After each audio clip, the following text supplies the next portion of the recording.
New Zealand immigration. Is it really as easy as people think? Or are there myths that cost the families years of time and money? Namaste and welcome to the Lounge Talk. This is a space where we have real conversations with people who bring experience, insights, and meaningful perspectives. Today's episode is especially important because we are discussing a topic that many people think about, search about, and often feel confused about: the immigration to New Zealand. To help us understand the reality behind immigration pathways, the process, and the common mistakes people make, we have a special guest today. Joining us is Sameena Jaspal, a senior licensed immigration advisor and the director of 1881 Global Mobility here in New Zealand. Sameena brings deep experience working with migrant families and international applicants, helping them navigate immigration pathways with clarity and integrity. She also brings a unique personal perspective. Having grown up in a migrant family in New Zealand with parents who built the well-known Little India restaurant group, her journey reflects the broader migrant experience, identity, belonging, and opportunity, and the reality behind settling in the new country. In today's conversation, we will talk about immigration myths, real pathways, employer-led visas, residence planning for families, and the mistakes that migrants should avoid. Hi Sameena, welcome to the Lounge Talk. Thank you so much, Vanda. Thank you for having me here. So before we talk about the immigration systems and policy, let's start with you. I would like to know a little bit about your story and growing up in the migrant family. How did you shape your identity?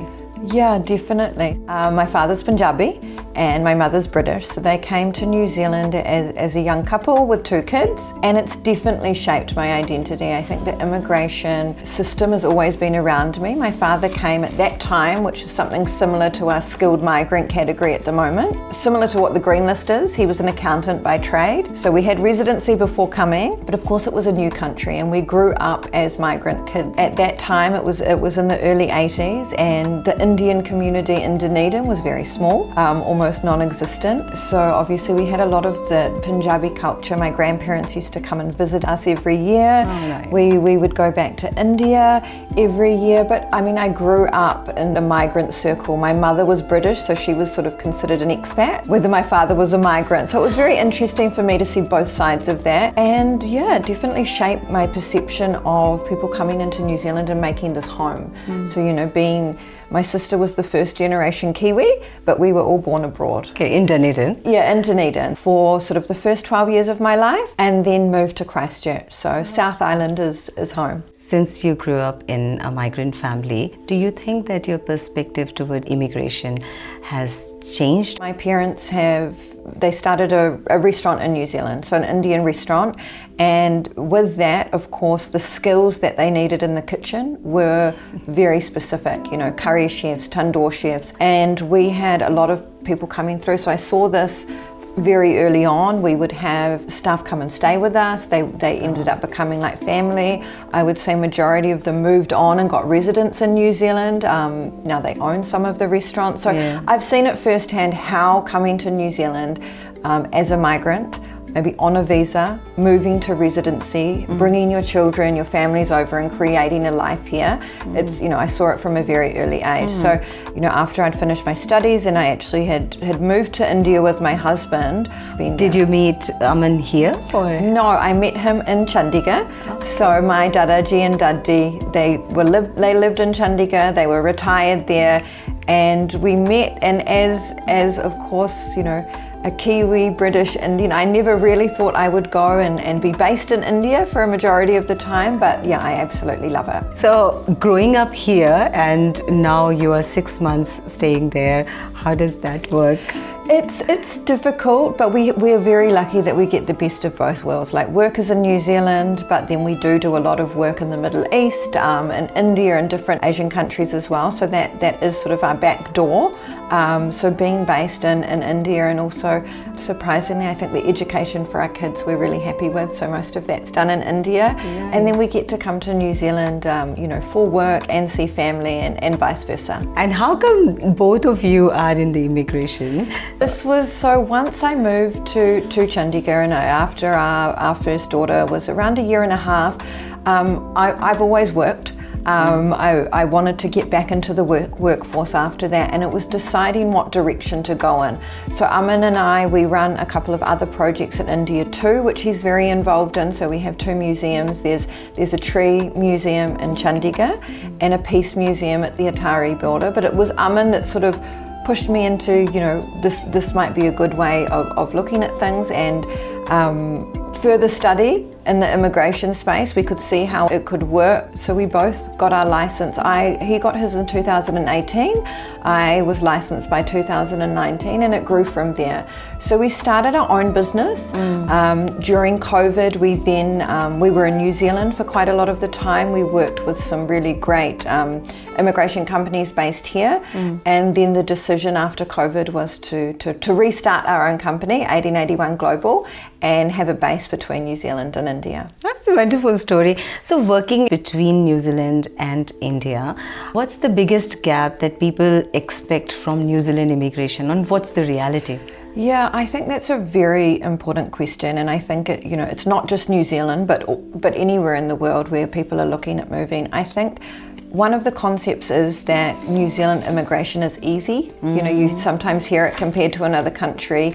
Oh, New Zealand immigration is easy, but I think often what is missed is really understanding why immigration policy is there. Like New Zealand, it's obviously such a beautiful country. Many people want to make it their home or come and live and work here. And the immigration policy and settings are really there to protect New Zealand as a whole. And I think sometimes the misconception is that things can be very easy. Now, policy changes all the time. Yeah. And I'm sure the reality of people, once they hear that, they understand that there's always policy changes. What are the common myths that you come across? What we often see is, now there's a lot of Facebook or WhatsApp groups, and misinformation comes because everybody coming to New Zealand, now we have our policies in place. You can come and work here, you can come and study here, you can definitely invest in New Zealand, and you can have a clear pathway to residency. But the myths are obviously created when I think everybody assumes that what somebody has done might be the same as what they can do. And again, I said policy always changes, so thinking that something, sometimes you might come into New Zealand in one way and policy changes while you're here. So I think a lot of the myths are, again, that it's a very straightforward, easy thing. It's not often, but so planning is really important from the get-go. Yeah, and staying away from the WhatsApp university. Yeah, WhatsApp and Facebook groups where often, we see it a lot. No, but I heard this, and my friend got this visa and they did it this way, when we know that's clearly not, it's not going to work, or it's not going to be the right pathway. So getting the right advice and planning and doing your own research. When I say research, I mean genuine research, talking to an immigration advisor, getting the right advice, looking at the immigration system yourself. Immigration New Zealand has a great website. Things are very clear on there for a starting point, and I think it's a good place to begin. So what is the difference between the immigration advisor, licensed immigration advisor, and the immigration consultants? Who do you approach at what times? Yeah, so just to be really clear, in New Zealand, anybody giving immigration advice has to either be licensed or they have to be exempt from licensing. So maybe they are a lawyer or they're exempt from licensing. An immigration consultant is generally something that you maybe would find abroad. So say if we're talking about India, an immigration consultant should, I don't know if it's even correct to term them that, but they shouldn't be giving immigration advice. They're actually not legally allowed to do so. Now, the only gap where that is the student visa space. In the student visa space, I guess you call them agents or consultants. They can assist with student visas, but student visas only. Any other advice you should be getting from a licensed immigration advisor. And on the Immigration Advisors Authority website, you can find all New Zealand licensed immigration advisors. So it's really clear, it's public information. You can go on there, you can find an immigration advisor that might speak your language, that is maybe in the area where we're all over the world. We're not just in New Zealand, like based in India, like Amin and I. So you can find the advisor. I would be wary of consultants that are giving any immigration advice outside of the student domain. It's good to know. From the Indian diaspora, if anyone is planning to move to New Zealand, what is a general step-by-step process that they should approach towards immigration? Yeah, definitely. I think the first step is to assess your eligibility, and not just this is when you come to a student visa. What are you coming to New Zealand for? Are you looking to study? Are you looking to work? Is your long-term plan residency for you and your family? So the starting point before anything else would be obviously deciding the pathway. There are investment options in New Zealand now. Immigration New Zealand have opened that up within the last year, and there are some great investment options in New Zealand too. So what are you coming, whereabouts are you looking at placing yourself in New Zealand, and what kind of visa category? Have a little bit of a look at that, and then definitely talk to an immigration advisor. So something that we do is do an eligibility assessment prior to even looking at applying for visas. What is the realistic policy at this time? How can you fit into it? What sort of pathways you might have in New Zealand as well. Could you explain a little bit about Accredited Employer Work Visa? Yep, sure. So the Accredited Employer Work Visa is the main work visa category of New Zealand, and it is employer-led. So for any employer to want to hire anybody from offshore because they're not able to find the suitable people in New Zealand, there might be a skill shortage, or there might be, it's very hard to find people. So first, an employer has to be accredited. So it's always really important, anybody that's looking at working in New Zealand, you have to be hired majority of the time by an accredited employer. Again, you can find this information very easily available. Then an employer has to also have a job check. So this is all immigration process that an employer needs to do. The third part of that is when an individual is offered a role and the visa they would be applying for, if it's not on the green list, so it might not be straight to residency, would be the Accredited Employer Work Visa. Now, there's different components of that as well. We do have like some work to residency options in there when you're looking at the healthcare sector, but also it's very based on skill level. So New Zealand work is, at the moment, it's based on ANSCO. So that's from level 1 to level 5 roles. And we also have the new national occupation list, which is coming in. There's already, I think, 48 roles that have been rolled onto we call it the NOL list. So that's also very important to be aware of what level is your role in New Zealand, because the Accredited Employer Work Visa can be up to 5 years for a level 1 to 3 role and 3 years for a 4 to 5 role. So these are things that often, again, we talked about myths before that people miss. They think, I come in on a work visa, I'll get a 5-year visa and I can apply for residency. That's not always the case. So it's really important to understand that information as well. But that is our main work visa category in New Zealand at the moment. And so the immigration advisors are involved right through the employers who are applying for the accredited employer and then applying for the job check, approval, and then hiring process and getting that person over to New Zealand? We work with a lot of New Zealand employers for this process. Compliance is something that is very high in New Zealand, which is a very good thing. Immigration New Zealand is making sure that this accredited employer can not only hire, but they are a viable business. So they're going to be looking after their staff, when they get here. So yes, immigration advisors, so we assist businesses right from the get-go for accreditation, for the job check process. And then there are 2 ways that sometimes an employer may support with the individual's visa. Sometimes they don't. It's not an employer obligation, but yeah, I would say an immigration advisor on both parts of that is very important. So the families who are trying to migrate to New Zealand, what planning they should be doing for a long-term residency? Starting with something like, we call it an eligibility assessment. Really important to understand your work experience, also your qualifications. What sort of role are you looking at in New Zealand? Making sure that you're engaging with accredited employers. It's also an employer's obligation to know that this person is qualified for the role before hiring. So that part of the process is really important. But yeah, I would say planning from the get-go, understanding the pathways, maybe the pay rate that you need to get to be able to be eligible for residency. Those kind of things change yearly. Our median wage has just gone up to $35.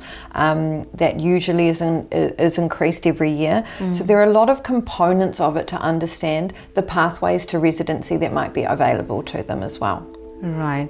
So when they apply, what are the common mistakes and how they can protect themselves from any bad advice or fraud? I think that is something that I think all of us have been aware of and seen, and protection is really key. So one thing is, of course, an immigration advisor. Secondly is making sure that, you know, again, the employer is accredited, you are working and having communication directly with your employer, not through a third party agent or somebody else. You know, we've seen unfortunately in the past things like fake job offer letters. So getting the right advice from the get-go. If somebody is offering you a job in New Zealand, doing your due diligence as well and making sure you're communicating with that employer directly, not through somebody else, that somebody is saying that this job is there. And then again, long-term planning. So things like, do you understand the skill level of your role?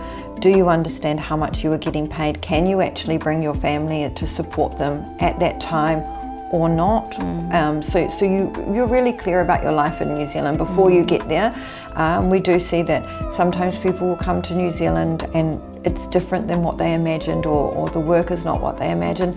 The other thing is, I think it's not just about, you know, finding a job. There are other aspects of the immigration process. Sometimes there may be English requirements. Do you understand those? Are they part of your application? There are health requirements for New Zealand as well. So there are health checks that need to be done, and there's also character checks as well. So maybe a police certificate from the countries that you've lived in. So those things we sometimes see are missed, and somebody will apply on their own and have missed things, and it's at detriment to them because they've obviously paid for an immigration cost of lodging their visa. And if you are offshore, Immigration New Zealand doesn't need to update you to any reasons why they're declining your visa, though they often do. But if you're offshore, that you may get declined for missing out on some of these small things. That if you've got the correct advice, they are all ensured that you've gone through the right process before you apply. So this is all from whoever is applying and coming to New Zealand. So as an employer, what are the things that employers should be very careful about, and are there any frauds that happen? We've seen that too, and I think it's because of the space that we work in, where we're not working with people that are only directly in New Zealand.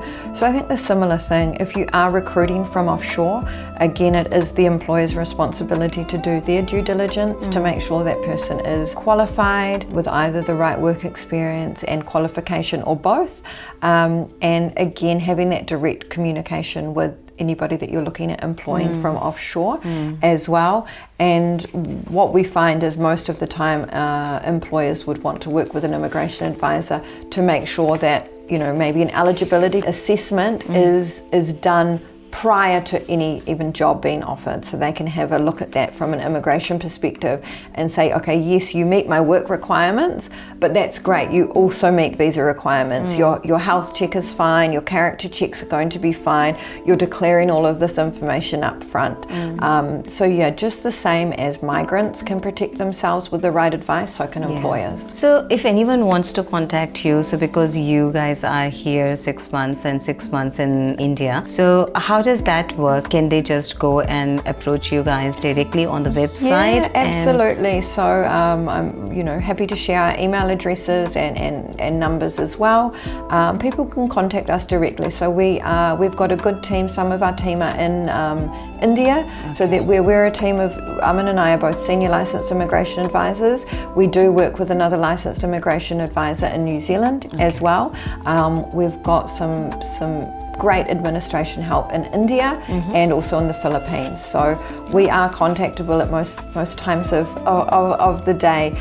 So whether you're in New Zealand and want to contact us, or if you're in India or somewhere else in the world. yeah, absolutely. Are there any language barriers if somebody wants to talk in Hindi? So Aman can always. And you do Absolutely. understand Hindi? Yeah, I can understand Hindi. My legal advice or my immigration advice, I always deliver in English. Yeah. That's, but yes, absolutely. So Aman can speak in Hindi, in Punjabi, and English, and we do have a translator that can even in Filipino, and so we do have different languages in the team, so we're quite comfortable with that. Amazing. So there is a new change that I heard in immigration that has just recently been announced. Can you talk a little bit about that? Yeah, sure. So we're I won't go so much into the policy, but again, it's a really positive change. So of course we have a lot of students that come into New Zealand. New Zealand is a great place to study, and sometimes people want to obviously work here afterwards. Now we already have our post-study work visa for New Zealand, but what Immigration New Zealand is opening that up further for people with certain qualifications that then come and study in New Zealand and then have a New Zealand qualification. They will be opening up work rights to students, which I think is great. It's actually something that I was at the Hospitality Summit yesterday at Parliament, and that was something that a lot of employers touched on. If somebody comes and studies here in New Zealand, whether it's in the hospitality sector or in another sector, not all of them can stay on and work directly afterwards, give that opportunity with their New Zealand qualification to find a job. So this is opening that up, so it's a really positive change. So if anybody's here studying in New Zealand already, this may affect them. They may have more options, or planning to come and study. They can get in touch with us and we can give them a bit more information on that. That's great to know. I mean, I think that's a very positive news. It is. It's a positive change, I think, for students here, and I know that even just from talking to hospitality employers yesterday, people that are coming and maybe studying in that field or any other field, they can actually be absorbed into the workforce, which is great. And what about the FTA? Has anything changed? What are your views on that? Yeah, so for the free trade agreement obviously is a really positive step for New Zealand and India, and I think that's something that it's great to see that it has come into fruition, because I think it's been in the talks for a very long time. Aman and I were lucky to be part of the process. Aman actually travelled over here with Piyush Goyal. Yeah, I did see that. And immigration is part of the FDA. There are going to be things, again, policy has not been announced around it, but there are going to be some positive changes obviously in that, and we would definitely like to keep you updated as we know more of what will actually be put in place. But yeah, I think New Zealand and India sort of working hand in hand on quite a few things is really positive. And do you think there are a lot of investment opportunities that are coming up because of the FTA? Yeah, I think that New Zealand as a market, obviously the changes in the investment category, so the business investor visa, but also in our high 2 tiers of investment categories. There's been a lot of interest in New Zealand, and we've already seen it. Immigration New Zealand have released numbers, and yes, of course, a lot of the interest might be from the States and other countries to start with, but we have seen a lot of interest coming through from places like the Middle East, Indian diaspora in India, but also in other parts of the world too. New Zealand is a great investment option, and I think it is still relatively new, but there's a lot of interest growing in that, and I think that's exciting for New Zealand. We can see how it's going to build up business, build up infrastructure in New Zealand, and also even the business investor visa, looking at how you can either start or invest or buy a business in New Zealand is also exciting. Yeah, definitely. That will help the Indian businesses as well as the businesses in New Zealand. Yes. And I personally feel that New Zealand is the best place to live. With all AI and internet, I think people can work globally wherever they want to stay. So I think New Zealand is a beautiful place to stay, isn't it? It is. I mean, obviously being a Kiwi, growing up in the South Island, this is South Island is exceptional. Yeah, and it's New Zealand. I mean, it's we have something here that is very rare. I think the way of life, the culture that we have here, you and I both know as migrants to the country, how you can create a life for yourself here, and for your children, and I would say, even for people like investors or looking at New Zealand and everything that's going on in the world, people often want what they call like their second home or their backup plan, and now New Zealand is offering that to people, and I think that's great. So before we close, I want to bring up some questions that has come from our audience. Okay. And I will be speaking in Hindi for that. The first question comes from Karan Singh.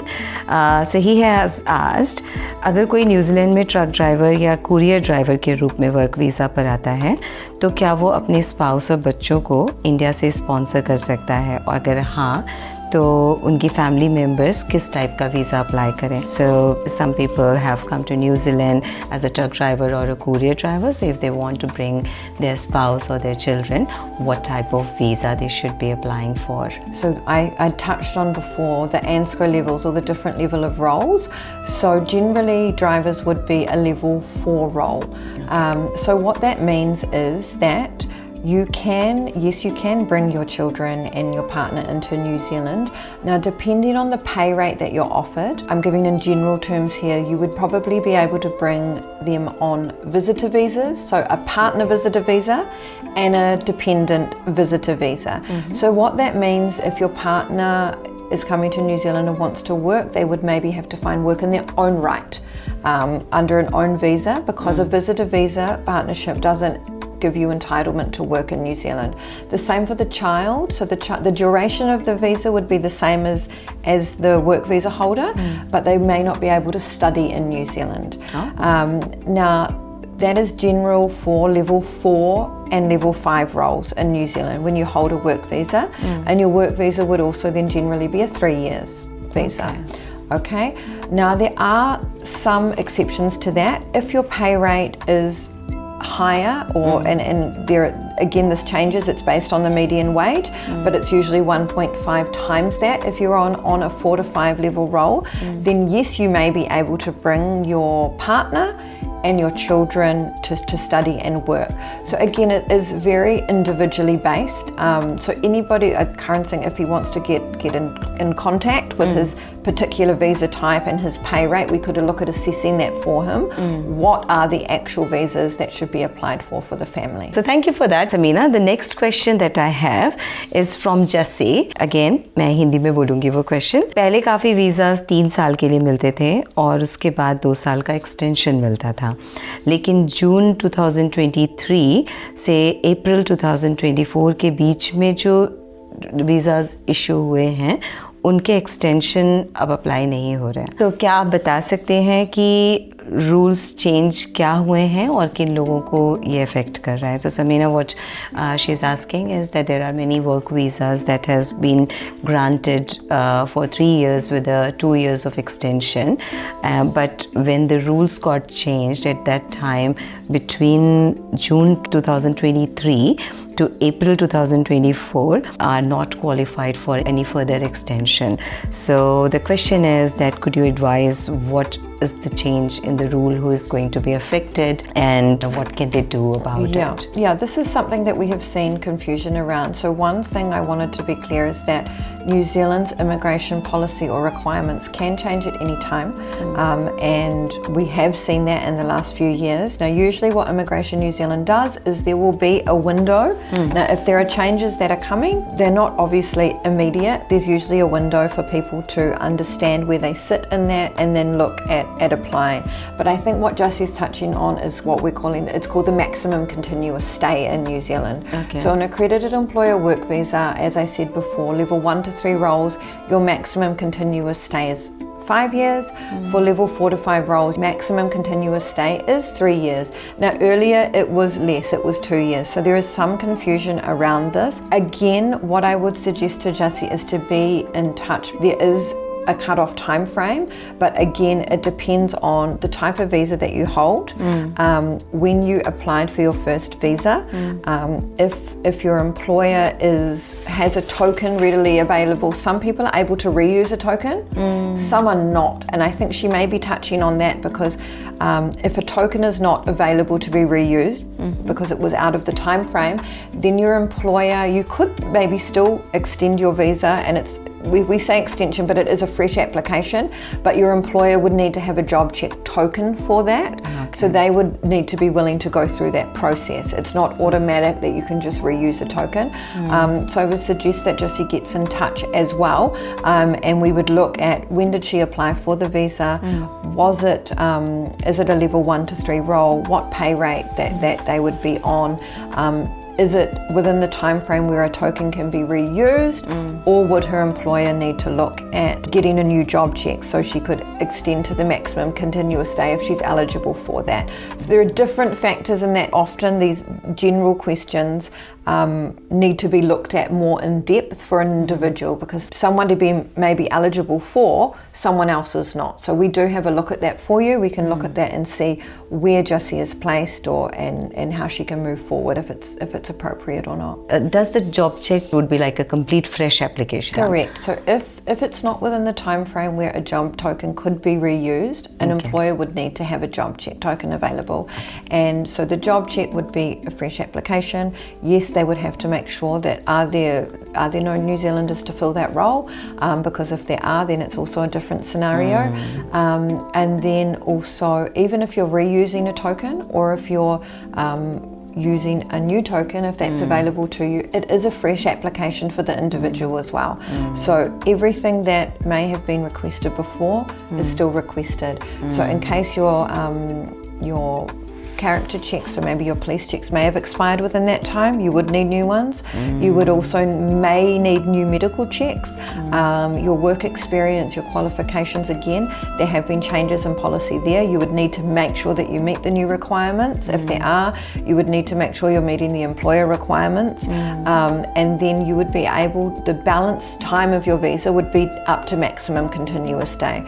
So say you had a 3-year visa and it's a level 1 to 3 and you're available, to have another 2 years, there's still other requirements that need to be met than just saying, okay, I can extend my visa for 2 years. Probably इसलिए ज़रूरी है कि we do the residency planning when you are actually applying for the visa. So rather than thinking for a short-term visa, it is important that you look for a long-term residency. Otherwise, 3 years and after that you are in the same process again, and it's a mental stress. Yeah, it is. And I think being very clear and understanding the purpose of the work visa, the Accredited Employer Work Visa in New Zealand. So if you are here on a 3-year visa and you've come for that purpose, to understand that as well prior.